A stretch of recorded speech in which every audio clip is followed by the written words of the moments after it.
Durant toute votre vie, vous aurez différents désirs. Des désirs qui se manifesteront en vous. Mais si vous ne croyez pas en votre potentiel, ils ne pourront jamais se concrétiser. Pour certains, vous n'avez aucun désir, aucun rêve à réaliser. Mais je suis persuadé que nous sommes tous nés avec un but à accomplir dans notre vie. Avez-vous déjà pris du temps pour réfléchir juste 5 minutes à ce qui pourrait vous plaire, à ce qui pourrait vous rendre heureux? Nous n'avons pas tous la même définition du mot bonheur, mais peu importe la vôtre, vous méritez de l'avoir. Vous êtes certain à vous plaindre que vous n'avez pas ce que vous souhaitez, que vous avez plusieurs fois tenté de réaliser quelque chose mais que ça n'a pas marché, que la vie ne vous l'a pas apporté. Mais est-ce que vous avez déjà été reconnaissant pour ce que vous possédez déjà? Comment voulez-vous que la vie vous apporte ou vous aide à réaliser vos rêves si vous n'êtes même pas reconnaissant pour ce que vous avez déjà réussi à avoir?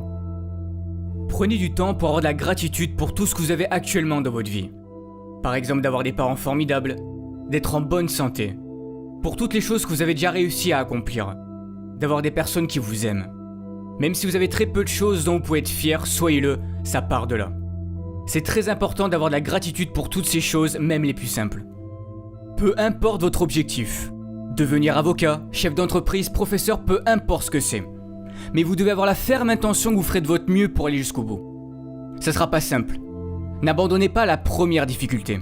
Ne vous trouvez pas d'excuses parce que c'est trop dur. Comme disait Michael Jordan, si tu abandonnes une fois, cela peut devenir une habitude, n'abandonne jamais. Ce n'est pas parce que c'est dur et que tu as du mal que cela veut dire que tu ne seras pas capable d'y arriver. Ça n'a rien à voir. Si tu dois étudier plus, fais-le. Si tu dois te priver de sorties avec tes amis pour réussir, fais-le. Comme je l'ai déjà dit, réaliser vos rêves sera fait de sacrifices. On n'a rien sans rien. Pendant que les autres s'amusent, vous travaillez pour réussir. Un moment de sacrifice et de douleur et le succès pour le reste de votre vie, c'est à vous de décider. Osez être différent.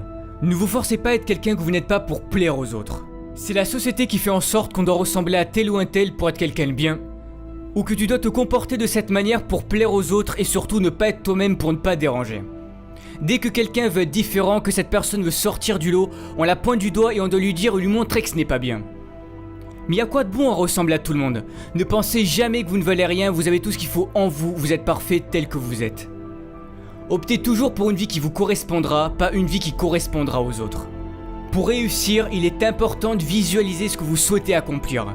Cela fera travailler votre cerveau et votre subconscient. Il se préparera psychologiquement à cet objectif et cherchera des solutions pour vous y parvenir. Vos actions et vos pensées sont étroitement liées. Écrivez vos objectifs sur une feuille, ils deviendront plus concrets.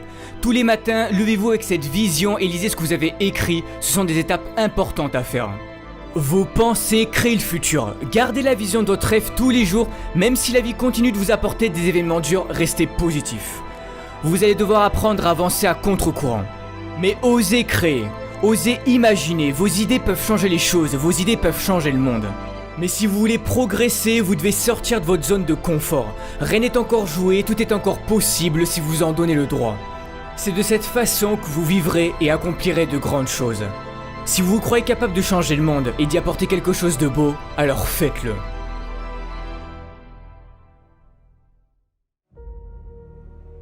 Malheureusement, des drames dans notre vie, il peut y en avoir. Et pour certains, vous en avez déjà traversé ou vous êtes peut-être en train d'en traverser.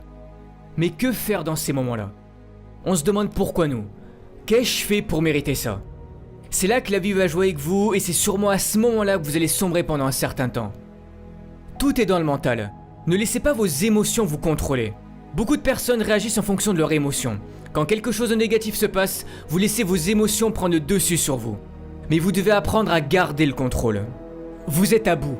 Vous n'avez plus de force. Pour certains, vous avez passé du temps à vouloir réaliser votre rêve. Vous y avez mis corps et âme dans ce projet. Vous avez fait en sorte de travailler dur, d'être sérieux. C'était ce qu'on vous avait dit de faire pour y arriver. C'était sur le point de marcher, mais non. La vie en a décidé autrement. Mais qui a envie de remonter sur le ring après s'être fait assommer? Qui a envie de se relever et de recommencer? Personne, mais vous devez le faire. Il n'est pas dit combien d'années tu vas devoir souffrir, combien de temps tu vas devoir échouer avant de connaître le succès. Tu n'oses plus y croire, tu finis par douter du bonheur que ça puisse exister car à chaque fois qu'il t'arrive quelque chose de bien dans ta vie, tu as peur que ça ne dure pas. Peur de souffrir à nouveau suite à tes précédents échecs. Soit tu restes en colère contre la vie et tu subis les événements tragiques et durs de ton passé, ou soit tu te sers de ton passé comme d'une force pour